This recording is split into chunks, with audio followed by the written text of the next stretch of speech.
warahmatullahi wabarakatuh. Kami dari kelompok 4 Islamic Entrepreneurship. Di sini saya Fazana Zua Sausan, NIM 2012-165. Saya Siti Fitro, NIM 2012-142.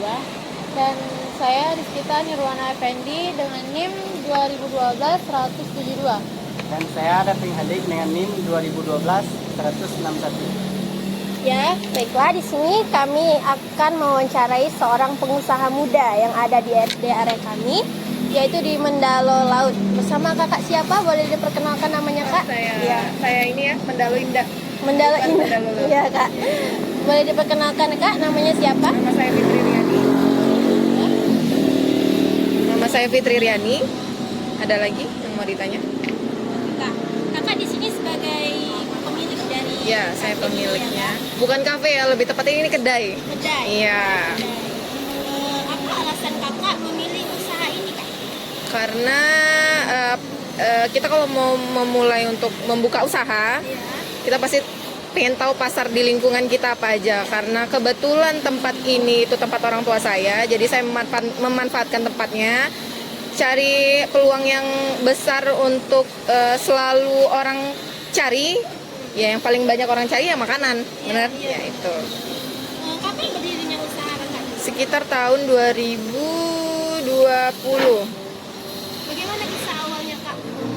Bangun ini dari awal sampai sekarang. Oh, saya dulu lulus kuliah, tamat kuliah S1, kebetulan saya satu teknik sipil, nggak ada sama sekali jurusannya dengan ekonomi, dengan bisnis, apalah itu segala macam nggak ada. Saya setelah kuliah saya 3 bulan nganggur, langsung kerja. Setelah kerja itu sekitar 1 tahun. Satu tahun saya kerja, kepikiran kalau kayaknya kalau kita kerja dengan orang itu kita punya keterbatasan waktu, kita punya keterbatasan pendapatan, kita punya keterbatasan untuk mengembangkan diri, karena yang kita kerjakan ya itu ke itu. Contohnya saya di teknik sipil, saya kerja di 1 tahun kemarin itu ngambilnya di bagian konstruksi, otomatis pekerjaan saya ya cuman buat RAB, ngambil keputusan buat ini mau diikutin tender atau enggak, ya cuman sebatas itu, nggak ada pekerjaan lain. Dan kita kerjakan sesuai bidang kalau kita kerja dengan orang. Sedangkan kalau misalnya kita membuka suatu peluang usaha sendiri, kita punya pemikiran untuk makin berkembang, entah itu mau berkembang jadi lebih maju atau itu mau dijadiin usaha yang buka kedai baru lagi atau gimana gitu kan, cabangnya atau gimana gitu menurut saya. Pada teman yang lain, Biasanya Kak, kafe ini dibuka dari jam berapa sampai jam berapa Kak? Dan menu apa saja yang tersedia di kafe ini? Gitu ya. Oke, saya jawab. Untuk buka kafe, bukan kafe ya, kedai, maaf. Ya, buka kedai itu dari jam 10 sampai jam 11 malam. Iya, ini sih tergantung hari sih. Kadang kita di hari Sabtu Minggu itu buka di jam 11. Tergantung persiapan di dapurnya gimana. Ya, perkiraan buka dari jam 10 atau jam 11 sampai jam 11 malam.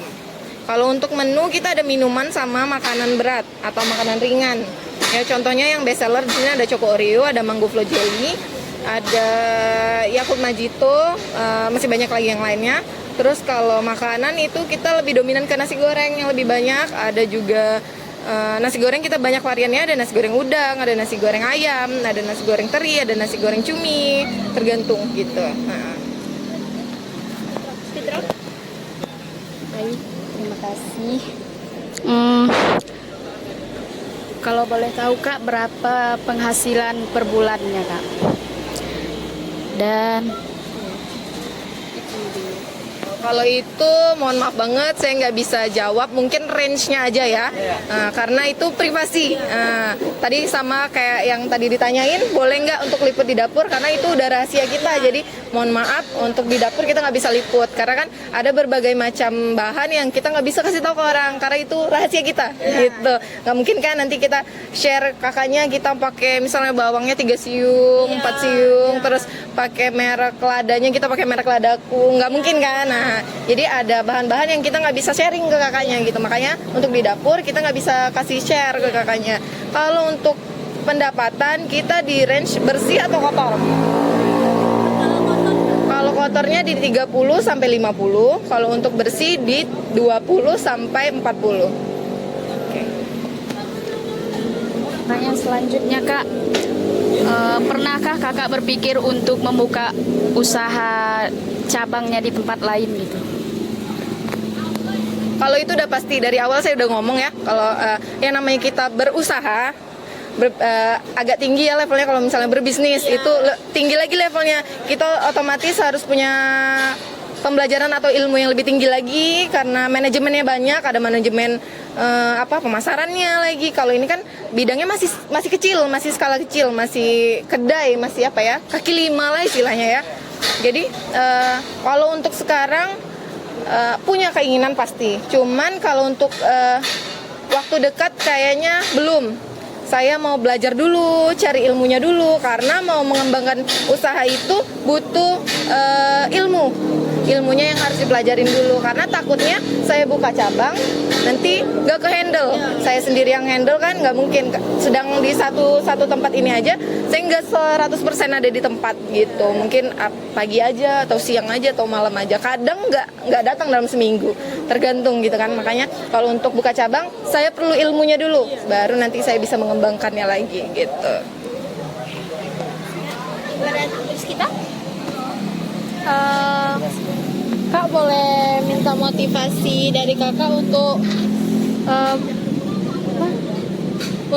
anak muda yang lagi memikirkan untuk membuat usaha bisnis juga gitu. Motivasi, kayaknya saya bukan motivator, tapi mungkin sedikit pesan untuk teman-teman yang sebentar lagi mungkin akan lulus gitu kan, atau yang masih belajar tapi pengen sambil berusaha. Memulailah dari hal yang kecil, jangan takut, jangan minder. Terus modal yang ada ya, yang apa yang kamu punya gitu.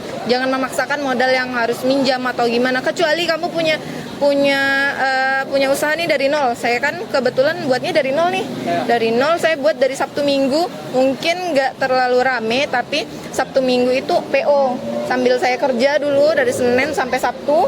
Hari Minggu cuman bisa free-nya, jadi hari Sabtu itu dari Senin sampai Sabtu saya PO. Jadi siapa aja yang mau PO buat hari Minggu, yang mesen pasti ada. Tenang aja, semua rezeki itu Tuhan yang ngatur. Mau kita bukanya di pelosok negeri juga, kalau misalnya itu rezeki kita, orang mampir kok gitu. Itu aja. Terus bukalah pola pikiran bahwa lebih baik kita membuka satu usaha kecil, tapi kita yang mengatur nih, mau kita gaji berapa diri kita, mau kita kerja dari waktunya, dari waktu kita kerja mau berapa lama, ketimbang kita bekerja dengan orang lain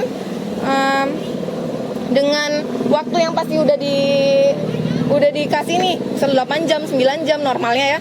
Setelah itu gaji yang memang ya segitulah, nambah ya paling seberapa lah nambahnya gitu kan. Cuman kalau kita berusaha, mau berapa gaji yang kita dapat, itulah yang kita usahakan gitu.